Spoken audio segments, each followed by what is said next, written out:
తప్పుకోండి అంబులెన్స్ దారండి పదవండి.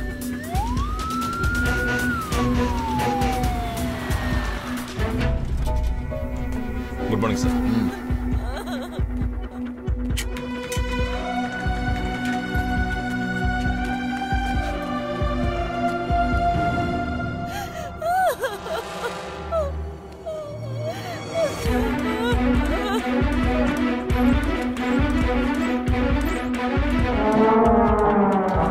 అన్నయ్య ప్రాణాలతో ఉన్నాడు, హాస్పిటల్కి తీసుకెడుతున్నాడు.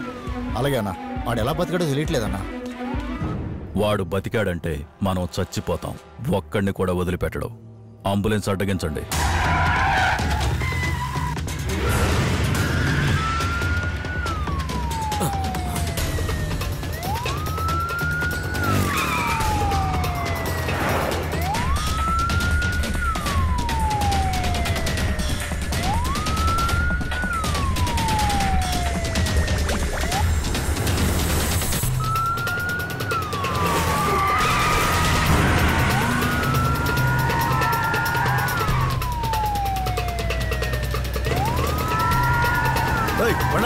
ఏం కావాలి?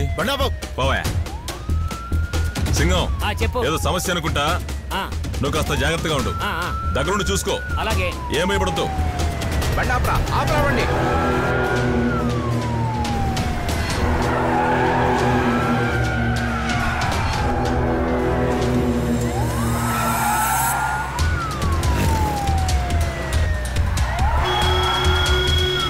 రేయ్ తమ్ముడు, బండి తీరా.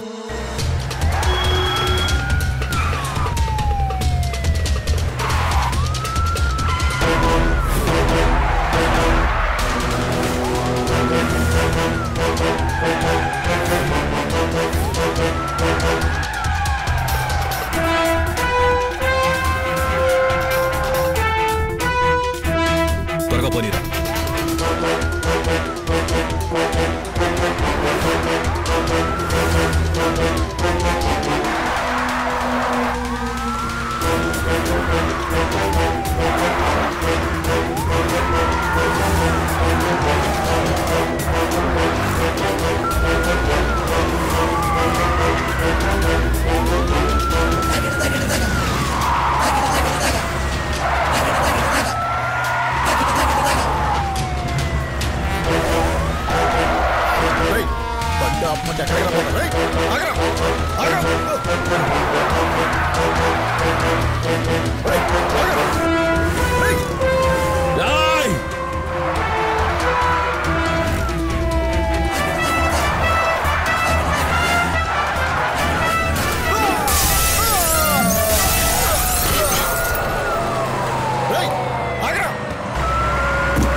ఇక్కడ చంపేద్దామన్నా. రే తమ్ముడు, నువ్వు చదువుకుంటున్నావు, అటువంటి పనులు చేయకూడదు.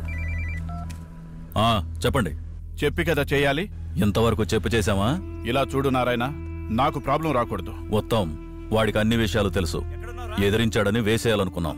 విషయం పెద్దదైంది. పైనుండి ప్రెజర్ రాకముందే మీరు కొన్ని రోజులు సైలెంట్ గా ఉండండి, లేదంటే మీకే ప్రాబ్లం.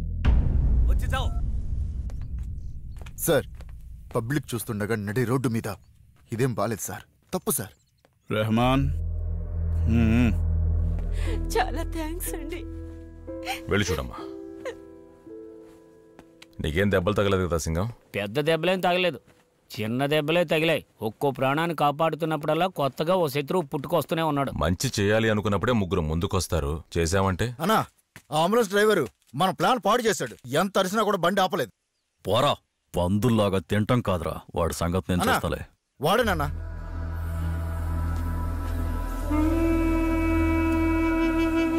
ఇంకో ప్రాబ్లం స్టార్ట్ అయిపోయిందా? సింగం, నువ్వు వెళ్ళు.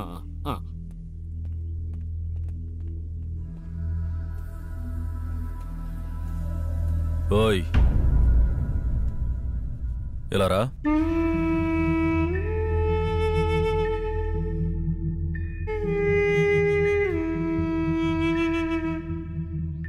ఎవడ్రా నువ్వు?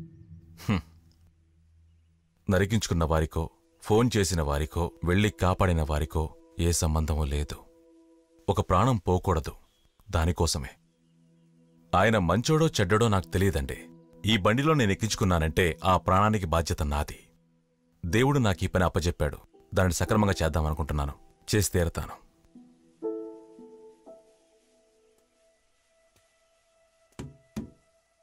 నా తల్లి ఇంతవరకు ఒక్క ప్రాణాన్ని కూడా పోనివ్వలేదు. ఎలాగోలా పట్టుకుని తీసుకొచ్చి చేరుస్తుంది ఆసుపత్రిలో. రేపనే రోజున మీకు ఆ పరిస్థితి వస్తే నేనదే చేస్తాను. కోపగించుకోకండి.